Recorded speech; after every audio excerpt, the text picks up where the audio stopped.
Hey, anybody who's out there, we have switched platforms because Facebook hates us. So we are live on Instagram. So sorry. We're not 15 minutes late because we don't know how to tell time. We're 15 minutes late because we don't know how to go live together. So we are gonna do it here. And we're still gonna have the same conversation, and I'm probably gonna like make a show of shit. Have you tried? Well, I'll just have to look at that later. Add. Oh, didn't mean to give myself a filter. I'll take it off in a second. Hey. Hey, can you do yours long ways, or do you need me to turn mine the other way? Like this? Like horizontal. Are you horizontal? You are? So I'm not horizontal. That's dumb. My phone is upright. No, yeah, that's what I mean. Can you do your phone long ways? It's like this? Yes. Okay. There we go. Okay. Hi. Okay, so did you post the link? I'm gonna post the link. Somebody inboxed me a thing that probably is the video we were watching. Yeah, so that we can like post it to Facebook. Yes, exactly. So that way, because I mean, theoretically, if you can look on your phone, you can click a link, even if you're, driving or whatever. I'm gonna eat my banana real quick. Okay, so sorry everyone. We are on Instagram Live. I wonder if there's a way to like, should we go to Facebook and be like, hey? That's what I'm doing right now. I'm typing that on my wall. Okay. Hey everyone. Sorry everyone, we're on Instagram Live. Click this link. Click here. It's up near the stories and it's public. Is your page public? I'm going to my Facebook now. I meant, is your Instagram public? Mine is. Yeah, it is. Okay. www.instagram.com/Naja Hama. Okay. Yeah, so that is public on my page, and then I'm gonna click on it on my Facebook to make sure that that's a thing that people can do. Okay, so did you have like, sorry, my allergies are tripping today. Did you have, what am I looking for? What am I trying to say? Like notes or something that you already decided, or do you just want to read through the comments and those things? I mean, I had notes because I'm like that person. Yeah. But we can do this however you want. I'm still trying to like show on my Facebook that we are on Instagram. Oh, gotcha. So, but I mean, I have notes. We can do it however you want to do it, though. I did not make notes. I do sometimes make notes, but I didn't this time. And so, yeah, I am just going to go based off of what I see. I'm just going to go with the flow. Will you tell people about you? My followers know about me. I talk a lot. So, well, I'm Autumn. I'm from Oklahoma City, from Midwest City. I'm in grad school at Oklahoma State University. So I should be finishing up my PhD at the end of this year. My dissertation will be an educational biography of Clara Luper, Ada Fisher, and Nancy Davis and their contributions to education and to social activism in the state. I have a lot of friends who might not know who those people are. Can you give us a brief? Yeah, so Clara Luper is... well, we don't know the others, though. Ada Fisher is... she's responsible for integrating higher education.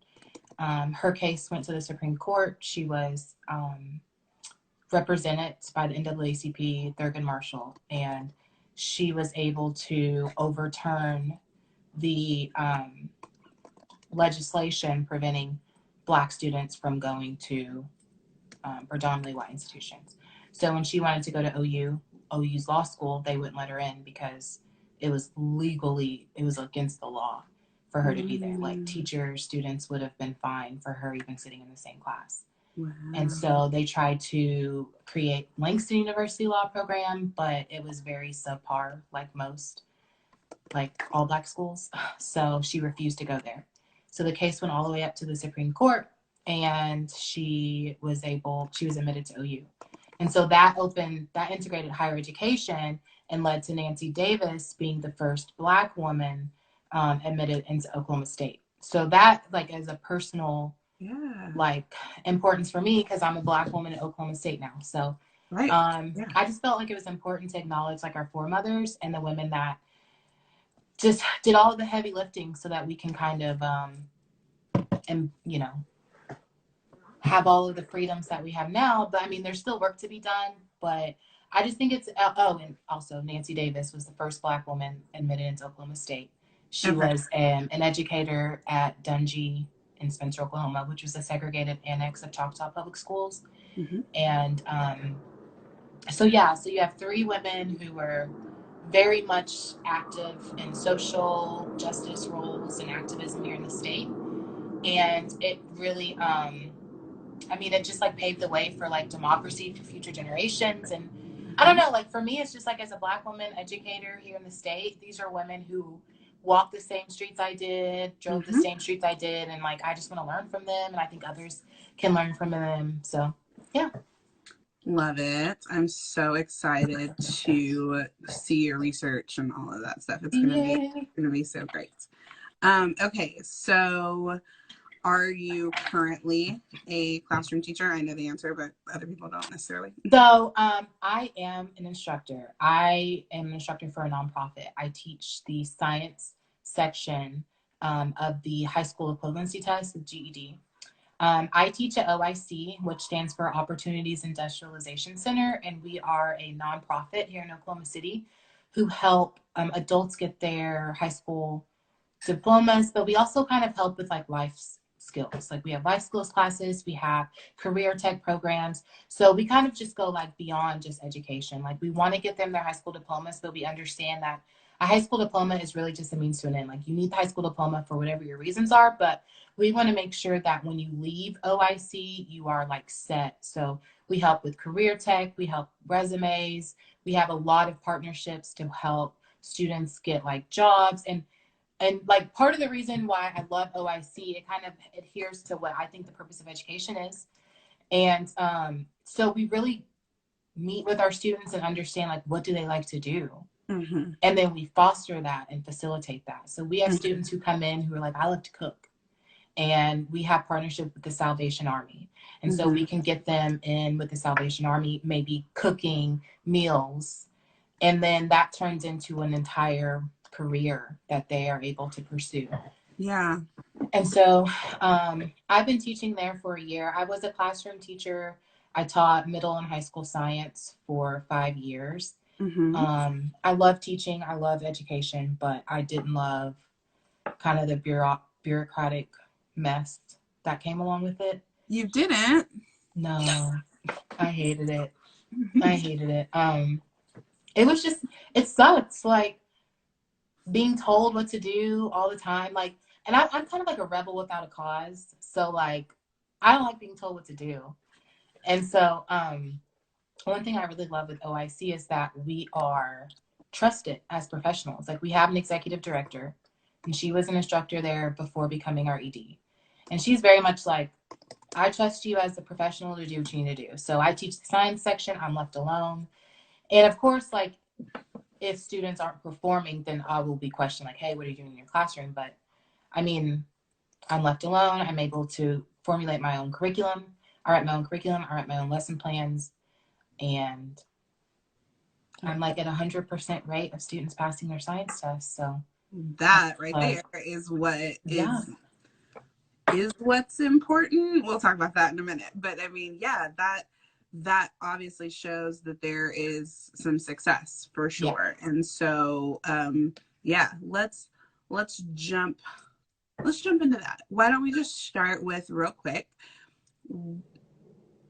is the goal of education is the purpose of education for us to be able to get every student to pass the standardized test, whether the standardized test is the GED or the SAT or the ACT or the state test. And we can get into testing the different kinds of tests later, but like, is the goal for kids to be able to pass standardized tests?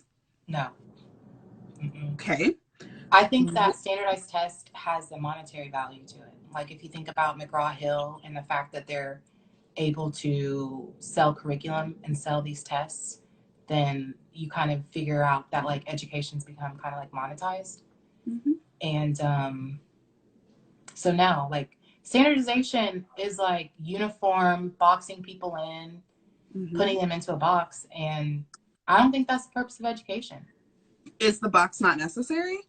I promise we're not going to only talk about testing, but this will filter into the rest of it. So yes, standardized testing puts people in a box, but is that not a necessary box for educators, for societies to look at? Uh-huh. Well, let me ask you this, like, what's the purpose of the box?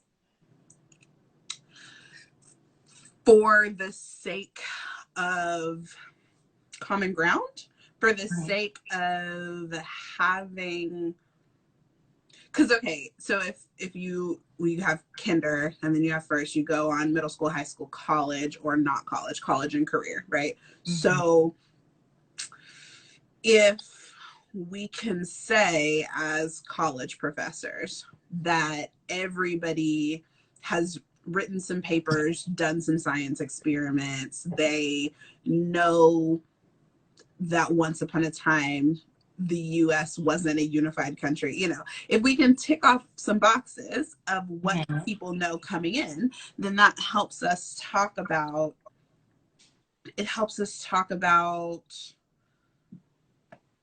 furthering the conversation, right? So, you know,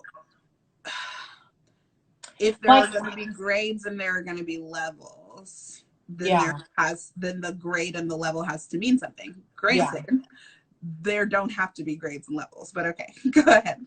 Yeah, no, I agree. Like I was just gonna say, like I don't even get the point of like segregating our students into grades or levels because I mean, I feel like that's so uniform. So when we talk about a box, like I definitely think there needs to be a standard. Like, I mean, and I don't mean standard like standards, but yeah, there should be a standard. Like at OIC, like there's a standard that we have with our students. Now that standard isn't necessarily like educative. Like, you know, our standard is we want you to be better. Like you are in a certain situation right now. And this situation, these are adults, right? So these are adults who are primarily on welfare with multiple children who are like, this is, you know, this is necessary that I get this now because I have to further my life and my mm-hmm. children. But the mm-hmm. same concept applies to children. Like there are children who are in certain circumstances and certain situations. And I think that boxing that in and harnessing that is just so unnecessary. Mm-hmm. Our purpose should be furthering them in their lives, not from whatever, furthering them in their lives from whatever place they're already at. I think so. Yeah. Yeah. So growth mindset. Most definitely. Yeah. Okay. And when I think of education, I just want to like apologize. I live near an Air Force base and I can't there are a lot of, I just want to make sure because I feel like it's so loud. We live in this place. Remember, the planes are flying over my house too. I can't hear them. Oh, yeah. So yeah, like, I guess I just think of it like we need to just make sure that our students are critically questioning things, critically thinking, and just moving up in their like socioeconomic status. And I hate to like bring socioeconomic status in. No, that's a great seg. But yeah, I mean, essentially kind of doing that. Okay. So then let's ask that question then. So so education is not for the purpose of passing the standardized tests, and that for the purpose of this first conversation is lumping all standardized tests together, whether you're talking about the Texas Star, whether you're talking about the third grade reading, whether you're talking about ACT, SAT, all standardized tests, GED. That's lumping them all together for right now. So it's not for that purpose. is it for the purpose of elevating students out of poverty? Mm. I mean, I wouldn't say yes, but I feel like that answer is a lot more complex than yes, you know, because when we talk about like elevating students out of poverty, there are so many like things interwoven into to that. Okay. But I do think that our school systems are one site where that can kind of, those possibilities can kind of start to emerge. So maybe that's part of the purpose. Yeah. Like, for Like a instance, piece of I, for instance, like when I think of science or math, right? uh-huh. I Uh-huh. think of how it was taught in school and stuff like that. I think of what's she saying? Status attainment theory would suggest yes. Okay, well, Nicole, I need you to let us know what that theory is looking like because I'm not familiar with that one. Me neither. I'm gonna take some notes while you're talking. You were saying Um, talking about science. oh yeah, science and math. So relaying it in a way where it can be like used to better the community. Okay, so education The as a way community, to not the individual. the individual to go back into the community, right? So if we're doing our job in the schools and educating our students, then to go back into the community to like put into practice what they're learning in school. For instance, one of my classes, like I took a lot of like STEM classes, and my program is very much into like what's the word I'm looking for? I can't even think of the word. It's like an official word, but basically, we wanted to figure out how to incorporate science and math in a way where it can help the community. So one group figured out how to teach a math lesson on like patterns and algebraic equations, but a project-based learning versus problem-based learning, right? So the project-based learning and the fact that like teaching patterns, teaching algebra in a way where students are Uh-oh. doing, what's a ramp for a nursing home in their community. Okay. So I guess just thinking of ways, and then also even with my dissertation, like figuring out like there was once a time where we were segregated, right? And Black schools had VOTEC. And so it wasn't all about reading, writing, and arithmetic, but so many people in those schools who came out learning a trade and who were able to go back into their community and open up tire shops, and automotive shops because of taking automotive in schools, Mm-hmm. or opening up beauty shops because they took cosmetology in school, Mm-hmm. or press publishing companies because they took press in school. And so I guess going back to that problem-based and project-based learning, Mm-hmm. education in a way where students are able to apply these like this learning back into their community. So when we talk about like class and socioeconomic status, like I don't want it to come across as a way like get your education so you can move out of the community and like do all this.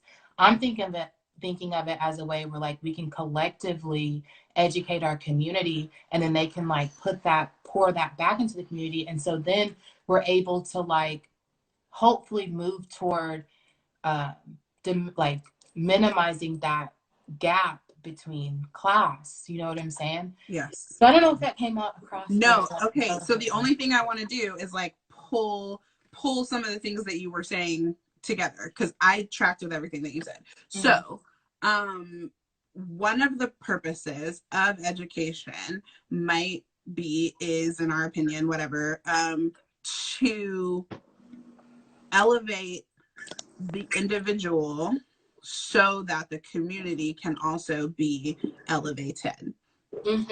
Sorry. So, and it's okay. So, poverty, the way that plays out, perhaps you're upside down now. Oh, The way that there you go. The way that could play out is that students would do more project-based learning And their projects would be projects that would specifically impact the community that they live in, so that it would not just be, it's not just them sitting in a classroom. I'm taking a picture to post on my Facebook because I'm still sad that we're not on Facebook. So their project wouldn't just be, some people are super pro project-based learning, and the reason is like 90% just because it's like more fun and more engaging. But if the reason for the project is because that project is going to directly impact the community where you live, then education becomes a community endeavor, and it becomes something that everybody is invested in, whether or not you're a student at the school. Yeah. I mean, what you said, like community endeavor, like community schools. And I don't mean to say that teachers need to be doing like project-based learning. I mean, that's just not feasible, right? But if education is made, or is kind of like made out to be a form of like, here's science, right? Like, I'm always gonna go back to science because I'm a science person, right? Sure. Here's science, and here is the cell, and here are parts of the cell, and the mitochondria, the nucleus, things like that, right? So anyone that's like, okay, let me memorize the mitochondria, mighty mitochondria, gives energy to the cell, whatever. Right. But to actually like put it in terms where students are able to understand, like, cells replicate. So do you have someone in your family with cancer? Let's talk about how the cell and cells go into how cancer forms, and mutations in the body and things like that. And so bringing in students' experiences, but also bringing in the content and the curriculum, and kind of portraying it in a way where students are able to see the like real life attributions for something, and then maybe that can spark something in them. Like, maybe if we can incorporate their experiences, and they're like, oh, like for me, for instance, like I have a great grandmother who died of breast cancer, or who had breast cancer. Sorry, I'm just reading this question because I think it goes with what you're saying. I had a great grandmother who died of breast cancer, a grandmother who had breast cancer, and then now a mother who has had breast cancer. So for me, it's like those experiences, maybe in school, understanding genetics, understanding the cell, cell mutations, cancer, and stuff like that. That has like those experiences plus that curriculum has a real world kind of like feel for me. And so maybe that would have sparked me wanting to go to med school or becoming a geneticist. You know what I'm saying? So like, absolutely, we never know what experiences students have, and we never know what we can do and how we can foster that and facilitate that so that they're able to like become excellent. Yes. Let's put a pin in real world applications for a second. So that person said, would you argue that project-based learning is more direct and applicable than standard education? My first question to you before I would even try to answer that would be, what is standard education? Because in my head, I was going to say standard-based grading, but that doesn't seem to be what you're asking. So what is standard education to you? And I think that's partially what Autumn and I are trying to get to the bottom of. So let's circle back. I'm going to put a pin in the part about, cancer and how that relates to most of us. And I'm going to go back to the project-based learning for the curriculum, or not go back to, but I'm going to let that be a point underneath elevating out of poverty. So here is where the role of the teacher, the role of the administrators, the role of the school as a team rather than every individual teacher becomes really critical, because your idea about math and science and STEM creating a ramp is great. It's a wonderful idea. It's engaging, it's practical, love it. You don't want the English teacher and the history teacher sitting around being like, well, our kids are on a field trip, so what are we supposed to be doing, right? And so that brings in the whole idea of like cross-curricular instruction and teaming and all of those things. So let's circle back to that. It's a conversation I want to keep having, but let's circle back to it. I'm gonna read a couple of things off of here. Actually, my one person who commented on Instagram said the purpose of education is to teach kids how to think for themselves. To teach kids how to think for themselves, period. And somebody on my Facebook said something really similar, but not exactly the same. It says to teach people how to learn. It's less about the material and more about the process. If people can learn how to learn, they can learn anything. Practical use of knowledge depends on other things, but they can learn it regardless. So tell me your, I'll go first. So I was not exposed, and I guess this is because I didn't go to education school. I just have a degree in English. And the classes that I took were for English teachers. So they were about picking the right literature for your students, things like that. So I was not exposed to as much about learning methods until I was training with Avid. And so all of that was about how to learn.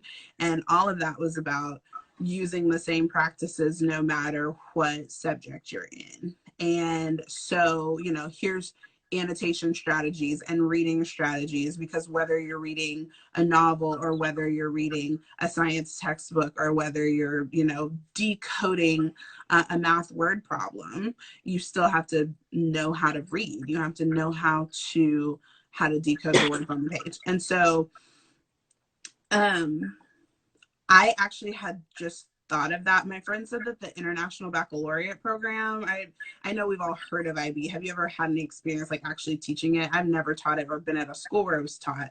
Yeah, me neither. I've just heard about it. I know they do it at class in here, and my friend teaches internationally, which is why it's called the International Baccalaureate. And so that's the program that she works under. So she was saying that really is all it is. It's not about, the standards are not even necessarily like for English, what is a theme, what is a who's the main character, analyze that. It's about the process of thinking through. Like, I could tell you cold, here's the text, here's the definition of theme, but because you know how to pick apart a definition and how to pick apart a text, right? All I do is give you the definition and you go read the text and you then tell me what the theme is because you know how to pick apart the question. Right. And I think that's a really interesting thing that nobody is doing on a large scale. Like, a lot of teachers try to do it here and there. I don't know anybody that's doing that on a large scale. Do you? I don't. No, I haven't. Why is that? I mean, doesn't that feel like obvious? Like, why is that not a thing that we're talking about? Teaching students how to think. I mean, but okay, here I'm a little radical. So go for it. I'm yeah.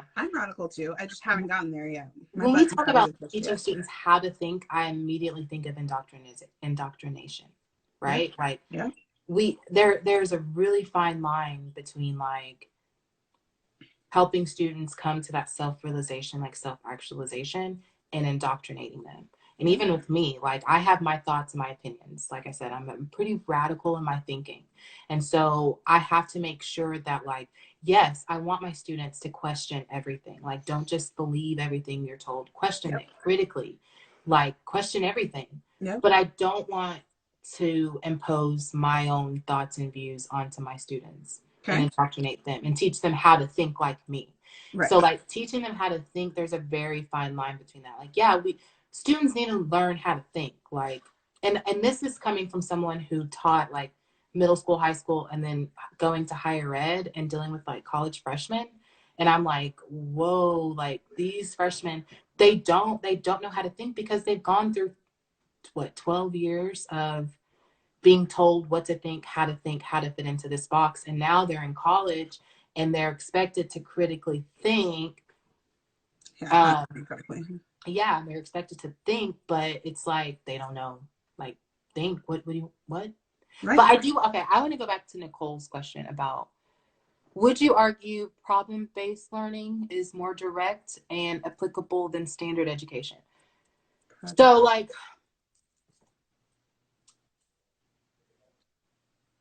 What kind of. is standard education? So what I feel like she means by standard education is like standard education the way it is now. Like, what is our standard education like now? Our standard way of doing education, and then there's problem-based learning. And I Project. would say like, yeah, kinda. I mean, it's more direct in the sense of like 2 + 2 is 4. Yeah, but let's figure out how 2 + 2 equaling 4 relates and is applicable to like how everyday life is going to be. Like, you know what I'm saying? Percentages are one thing, but problem-based learning in the sense of like, let's figure out percentages with interest rates. So let's think What about if you percent of have your check the government takes for taxes? exactly, which is yes. But yeah, but in that way, so when students are like, like why do I need to know what 20% it, like, why do I need to know this? Well, when you go buy a car, you might need to understand what a 20% interest rate looks like, or when you're going to get credit, you know what I'm saying? So Absolutely. yeah, I mean, I don't know, Nicole, if that answers your question or not, but I would say, yeah, I would say that problem-based learning, or project-based learning, but both, but project and problem-based, Sure. they're different, but they're They're not. They're similar. kind of the same. Yeah, and so I would kind of say that they are more direct and applicable than standard education. I think so too. So the thing you just mentioned ties into that her question, as well as what you were saying a minute ago about indoctrination. Mm-hmm. So, okay, when I taught high school, because I did high school for 4 years, and then I'm rounding out my third year of seventh grade. Mm-hmm. And I don't love teaching seventh grade, not my jam. I Worst. much. I mean, they're not the worst. They're just little. But that's my problem, is that when I had my high schoolers, and I mean, I guess you could argue that this isn't the way I should have done it or whatever, but when I had my high schoolers, if there was something that I was reading in the news, like that was at the time that Black Lives Matter was like ramping up really hard. And I taught at an all Black school at the time. And so for weeks, our lessons were, here's a news article, shout out to newsela.com or newsela, however you want to say that. Like, here's a news article. Here are the questions that are attached to that news article. Also, let's have a Socratic seminar about it. Like, I didn't go based on just like a book or based on just a piece of literature. So we're gonna have to circle back to like the things you need to know to qualify as a person who's been to high school. We'll talk about that in a second, but like teaching them how to think. So with high schoolers, that was easy, not easy, but because they at least had a 7th, 8th grade reading level, even though they were sophomores, juniors, seniors, because they at least had a certain reading level, it wasn't hard to do that, right? To be like, here's this. If you don't know the words, let's talk about this. But they did know life, and they did know how to talk about stuff like, what are you going to do if you get pulled over by the cops, And I did a lot of questioning strategies, and we had a lot of discussions and debates. And, is it your job to, kind of, what do they call step and fetch? Is it your job to like downplay your natural personality so that the cops don't shoot you? Like, those are the kinds of discussions that we had in my high school classes. Yeah. And I don't, hey JB, thanks for logging on. I don't feel able to have those conversations with middle schoolers, not because of the conversation. So before people get all mad at me, I know that middle schoolers have thoughts. They do have thoughts. What they don't have is the reading level and the background knowledge to take like a newspaper article and apply it to their thoughts. They'll say, I'm a Jew me and I don't care, with without even being able to integrate the statistics on Black people getting shot more than other people. Or you put an article in front of them and they won't even read the article, or they'll read it but not understand half of it because they don't have the word knowledge, right? Or they know slavery was a thing, but they don't know anything about Jim Crow, or they don't understand. You see what I'm saying? So like, there's so much background that they don't have. That does not invalidate their opinions. Again, like, I'm not trying to say that middle schoolers don't have opinions, but they don't have background knowledge. And sometimes that background, it takes so long to build up that background that I don't necessarily feel equipped to give my middle schoolers free reign in the way that I gave my high schoolers free reign. Because, yeah, so, I mean, you look like you have something to say. Go ahead. No, I just, when I hear you talk about that, I think about Clara Luper and the fact that she was able to round up her 7th and 8th graders to participate in the world's first sit-in. It wasn't the Woolworth sit-in. It was Oklahoma City. That was the first. Everywhere else modeled after here. So I just want to shout out OKC for that. Is that because it was happening in their real lives at that real time, though? It was. And what she did was she wrote a play about Martin Luther King. They performed the play, and then they were invited to go do the play in like New York. So what she did was she took students the northern route, where they were able to experience going into restaurants and public places and be treated like a human. And then they took the southern route, and that's when they noticed, like, hey, like, we can't sit here, we can't eat, we're unhuman in these places. And that is what created that fire in her students to say, this isn't enough, like, this isn't right, we want to do something about it. And of course, like, now we're no longer living in the age of Jim Crow, but we're not living in an age where things are just harmonious. No, they're not. So I think that it's important to figure out, like, what issue will mean something to them, or how can we experiential learning. Yes, JB, go ahead. Yeah. Like, how can we kind of like give them these experiences? Because what you're saying, like, they don't have the background because they don't have the experience. Like, they're 11, 12 years old versus like your 16, 17-year-old high schoolers. So they don't have the experiences. So let's give them these experiences. So the same way that Clara Luper is like, Jim Crow's not right, but let them experience it. And then they can kind of like take the learning on their own. And so when that's kind of how I view it. So it can't be something where, like, I'm all hyped up about Black Lives Matter, and so I want you to be hyped up about it. But let me figure out, like, how to give you these experiences to create a fire in you so that you can be hyped up about it. I'm already hyped up about it, so let's be hyped about it together and go, like, make some change, you know? Right. So let me take that exact example and let's shift back to and I love that. Like, that's why she's so inspirational. That's why, like, that's the goal and that's the dream, right? Let's do this super important experiential learning for all of our students. So let's twist that exact thing, look at it like marketing ideas. I like that. So let's twist that back to what we're talking about, as in from a teacher perspective, right? So 1958, I have no idea what education standards looked like at the time. I have no idea what administration looks like at the time, and you might have dug into some of this. I don't know anything about those things. What I do know is that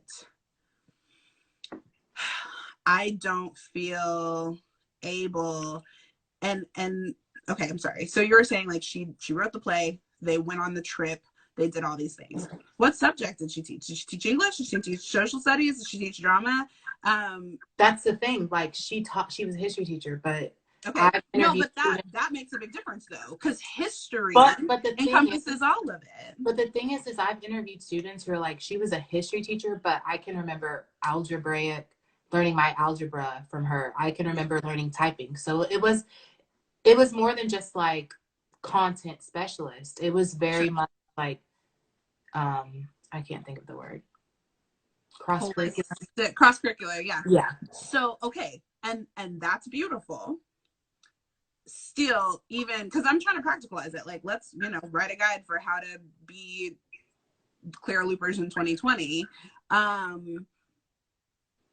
Now that, so standards, and I will say that for my hang up not my hang up, but my perspective that makes certain things seem a little harder as a language arts teacher, this year we're having to do a whole lot of weird stuff with our standards, breaking it apart, and it's weird. Learning targets, you probably know about that. So, but apparently, like, social studies has 10 standards or whatever.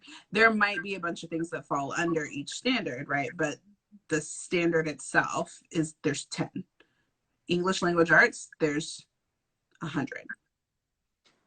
So as a language arts teacher, and I mean, it's like I said, stuff like themes, stuff like roots and affixes, and that kind of thing, whatever, definitions, all of that stuff is in there. And some of it's kind of dumb, but okay, grammar, all of that. So with my high schoolers, I could cover a different topic. I could cover 3 topics in a week if I wanted to, right? Like, this is a news article that I'm interested in. You guys are the one that I remember was a celebrity, Dwayne Wade. What did he do? He wore, I think he wore a Black Lives Matter t-shirt. It wasn't Dwayne Wade, it was the team. They all wore their Black Lives Matter t-shirts during shoot around. And yeah, after the Eric Garner, it was the I Can't Breathe shirt. Exactly. And some people were really upset about it, and some people thought it was amazing. And so the question that I posed to the kids was like, is it the job of basketball players to bring racial issues to the forefront, or are they out of their lane and they need to like depoliticize basketball, right? I don't necessarily care that much about professional sports, but I knew they did. And so that's why I used that as a jumping off point, right? So then you're talking about sports, you're talking about race relations, you're talking about all these things.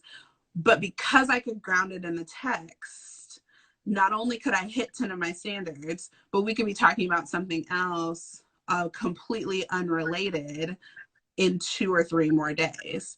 Whereas all of the background, even leading up to the incident that happened, is so much for middle schoolers. So let me just ask you this question. When it comes to the standards that you're supposed to teach, like, if you hit them, cool. If you don't hit them, cool. Or like, you have to stick to your standard. Yeah, I think if you're a teacher that's strictly sticking to your standards, you are not. I can't see how effective you are being. Like, I mean, yeah, I mean, because again, critically questioning, like, who came up with these standards? Who says that these standards are the standards that someone needs to know to be successful as they move through their educative career? So that's a great question, though. Let's answer that question that you just asked. Are these standards the standards that someone needs to know? So you teach science, but you also are a journalist and a blogger and an educated speaker, and you went to grad school, you're in your all but dissertation for your PhD. If you didn't know how to read the kinds of texts that you have to read on a PhD level, and if you didn't know how to write long papers and create citations, then you couldn't be getting a PhD right now. Well, I can tell you right now, I didn't learn that stuff until I started my program. There was so much I didn't know. I went to Carl Albert, which is like predominantly white school, and then I went straight from there to college, and I was that person that, yes, I was on the standard. Like, even going through my education program, I was like, these are the standards, the 5 E's, this, that, and the other. And honestly, when I got to my PhD, I didn't know anything. Like, I was that person that was like, I can't even write an outline the way that I'm supposed to write an outline. Like, I, within the last year and a half, had to, like the last year and a half was when I didn't have to go to Purdue OWL to figure out how to cite APA journals. Like there's still, and there, I mean, I still write, I still go between active and passive voice. Like there's still so much that like, I mean, and I was a straight A student. I passed this, I was academic letter jacket. I was valedictorian graduating. I was all of these things. So in theory, I had been taught all the standards you need to know. And I had done it in a way that was above average, you know, and I But have you matriculated through been? this. Yeah, I mean, according to that, according to the standard. And so that wraps back to our conversation about standardization, though. Why do the standardized tests exist? Because if you're saying that a senior graduating high school knows how to write a research paper and knows how to not annotate, knows how to cite it, if that's what you're saying, then that ought to be true. And this is like, I love that you taught yourself to do all those things, that you learned all those things on the fly. That's amazing. But I actually did that my senior year of high school. And like when I got to college, I was like, yeah, I got, yep, do this. I mean, and I thought I did too, honestly. I mean, I got to college and I was writing papers and it was fine. Like even my master's program, writing papers, and it was fine. But each level you matriculate up to, it's like it has different, like I can't necessarily say that me being ABD right now, finishing a PhD, I can't necessarily say that I attribute that to my education, my high school education. That's You know, so interesting. I would say me being where I am now has a lot to do with my family, has a lot to do with what I saw. I had a sister who, you know, I mean, my dad went to college. My mom didn't go to college, but she always pushed college. My sister went to school. She got a biology ed degree. I got a biology ed degree. She got an ed leadership master's. I got an ed leadership master's. She got her PhD. I'm getting a PhD. Right. And like, we're kind of like forking in the road because we're doing it different things in different ways. But at the same time, I can't necessarily say that like, thank God for these standards, because if these standards and if this teaching and if this curriculum wasn't the way it was, I wouldn't be where I am today. Because by those standards, I was meeting those at above average. Like I was passing my standardized tests. I was making the grades. I was matriculating grade to grade. But those standards didn't help me with putting together a research project for a dissertation. It didn't help me figure out how to APA cite thing. And yes, APA is the devil. It's the devil. There's so many things that had to come from my own experience. And that's why I'm just saying, like, we have to understand that our students have experiences that we have to facilitate and foster. It was your individual motivation. It was individual motivation. Like, and I don't know, like, yeah, I mean, it was. I don't know how to like break that down any further. No, you don't have to. And I would even say, so how does teaching tap into student motivation? Yeah. I would even say, so what I was about to say was, I would even say it was the people, it was teachers that I had that tapped into that motivation, right? Like some of the teachers that I had, like my 8th grade English teacher was the first teacher to tell my parents, like, this girl is a good writer. And I think like she's there.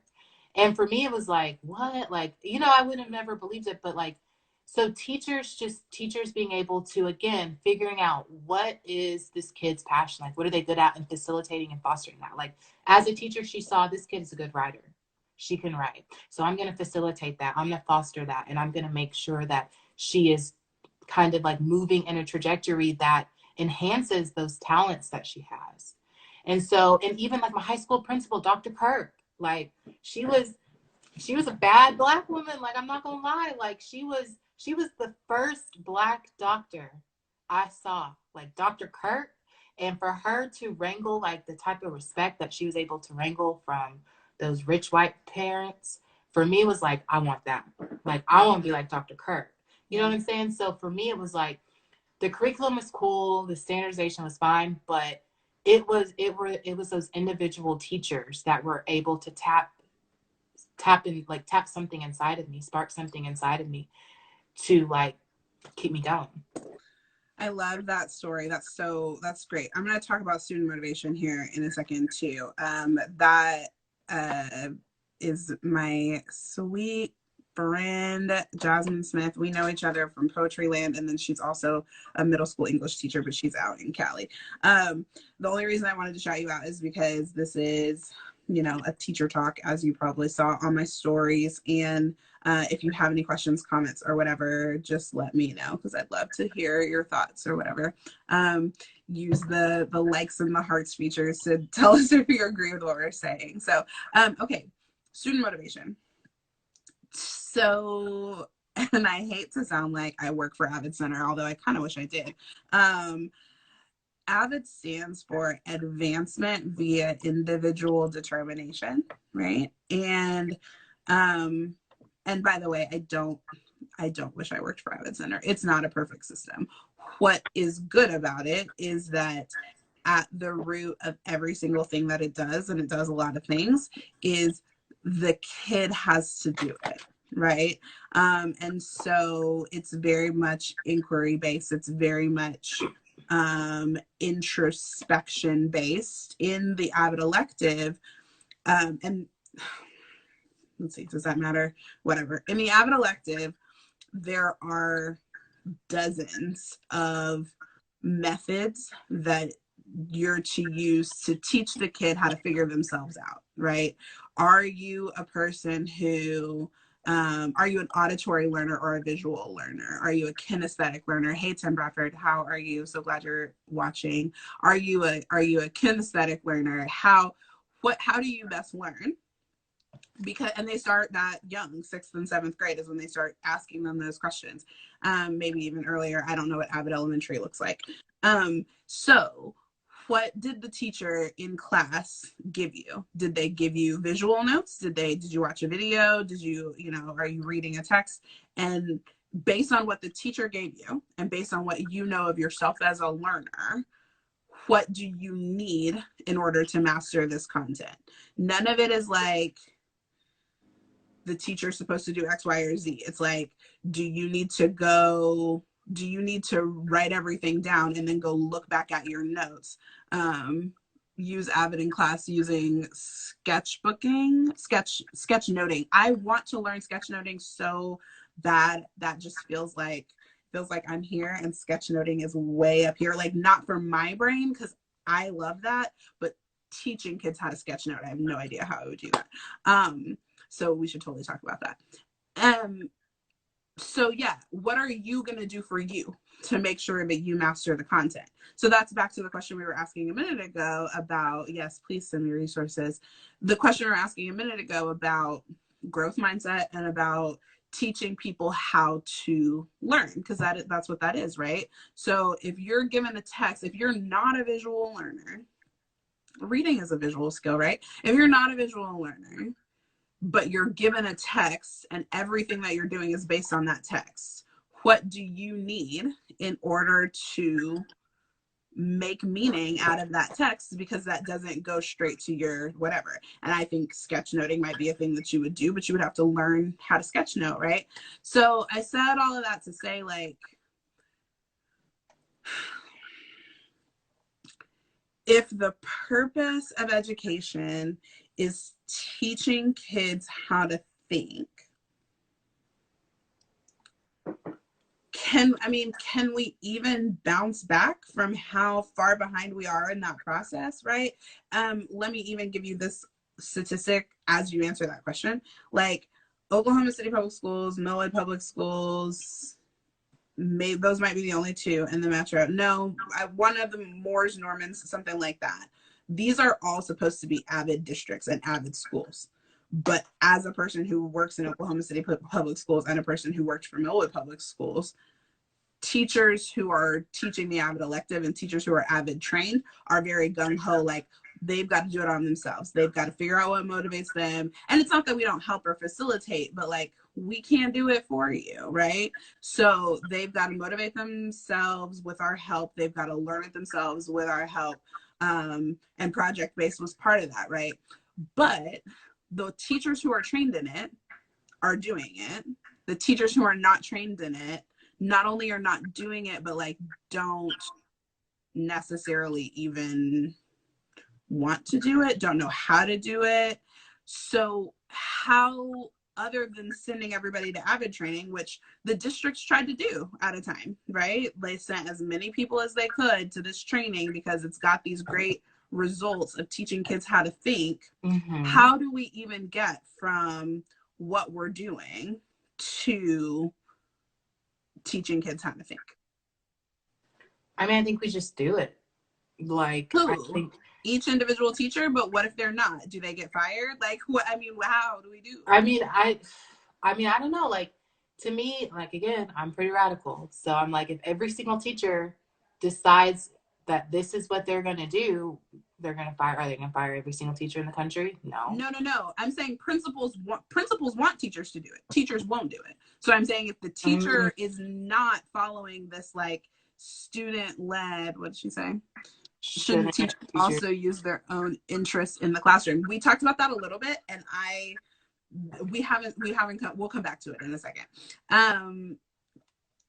If the principals are saying that's even part of this whole learning targets thing. The principals are saying the students need to be doing more work, the students need to be taking more ownership of their learning, and the teachers aren't doing it. So then do you get fired no matter how long you've been teaching because you're not putting enough onus on the student? I don't know. If you were talking to my sister, yes, you would. Okay. Like, you would.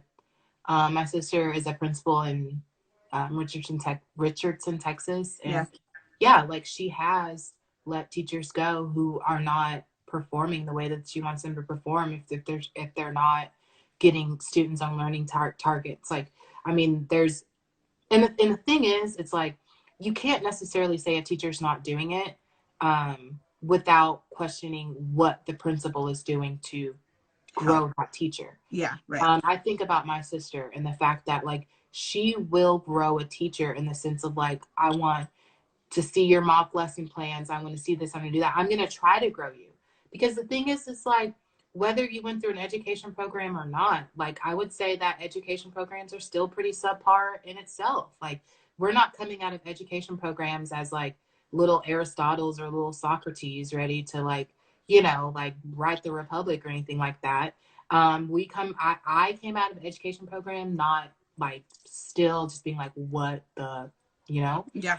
And so I do think when you think about an administrator, they are more than just a building supervisor, they're an instructional supervisor. Mm-hmm. So to say, like, teachers aren't doing it and should principals fire them after so long, yeah, if a teacher is not growing, yes, but the principal has to take it upon themselves to be an instructional leader and help grow their teachers so that their teachers are mirroring the educative processes that they want to see in their school. Yeah. So I think it's like, it's two ways. But one thing that, like, so when we talk about, like, students and, like, you're talking about having the capacity to, like, do these things, right? To, like, think, having the capacity to think and, like, perform. Before you go on to that, let me just explain that a little bit more. So I haven't done it yet, but, like, for me, a good critical thinking lesson, intro to Miss Holton's class, we're going to teach you how to think whether you really want to or not, right? A good way to start that off for me would be the fact that we still say the Pledge of Allegiance on the announcements in first hour every day. And I personally don't pledge to the flag, right? So when I taught high school, I told them, like, I expect you to be quiet and respectful, and I expect you to not be, like, causing a disruption, but I'm not here, like, I can't tell you to pledge to the flag, especially because early on I taught, like, in a predominantly first gen Mexican school. I'm like, I am not here to tell you to pledge to the flag. I'm not going to do that, right? And they understood, and some stood and some didn't. Some people pledged and some didn't. And now, though, last year I tried to have that same, like, kids are, like, not standing up during the pledge. And so when I said, hey, why are you not standing up? They're like, my legs hurt. Well, that's not a reason. Like either you don't pledge to the flag because you don't believe in it, or you like there needs to be a reason, right? And so I would love for like a 0 unit to be looking at the actual words, looking at, aren't there like 4 stanzas or whatever that we don't say when it comes to the Pledge of Allegiance, looking at the history of it, the original whatever, and then having them think about, so do you pledge your allegiance to